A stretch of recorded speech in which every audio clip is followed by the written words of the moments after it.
New day, new food. So tara, samahan niyo ako. Magluto tayo ng chicken curry. So mainit na yung pan. Yung mantika. Lang natin ito. Set aside muna natin. Para mamaya. Bawang luya.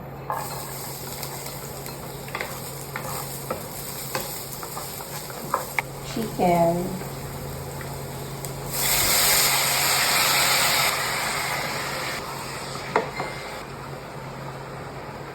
Angkot siya natin siya sa patis.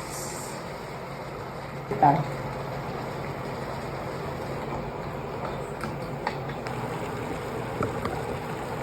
So, ilalagay na natin yung curry powder na pwede nyo mabili sa palengke. Before gumagamit ako ng curry powder, supermarket.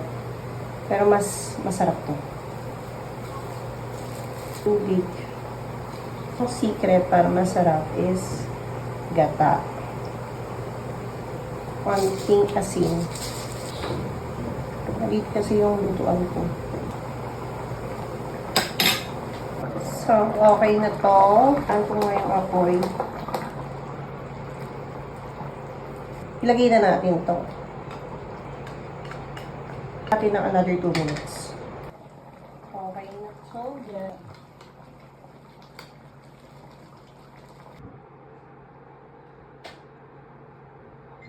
So, tapos na ang ating chicken curry and titikman natin siya. Kuha lang ako ng onte. Tanggalin ko yung balat kasi sayang naman. Hindi ko pinakain yung balat. Hindi ba kayo? Pero pag prito, kinakain ko yan. Kapag mga ganitong basa at malambot, hindi ko siya kayang nguyain. Sorry guys, picky eater talaga ako. Tikman natin. Malambot, syempre.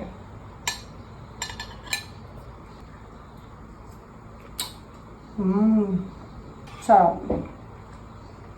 Since hindi kami masyado nag-rice, sinasabayan namin to ng pita bread. Tinatoast namin sa air fryer. Tapos sinasawsaw namin. So, masarap talaga. Wala lang kaming pita bread ngayon. Kasi, so meron akong rice dito. Yung tira ko kagabi. And, shirataki dried rice to. So, sa mga gustong wala masyadong carbs, medyo low carbs. So, ito din yung itry to. So, itatry ko siya ngayon.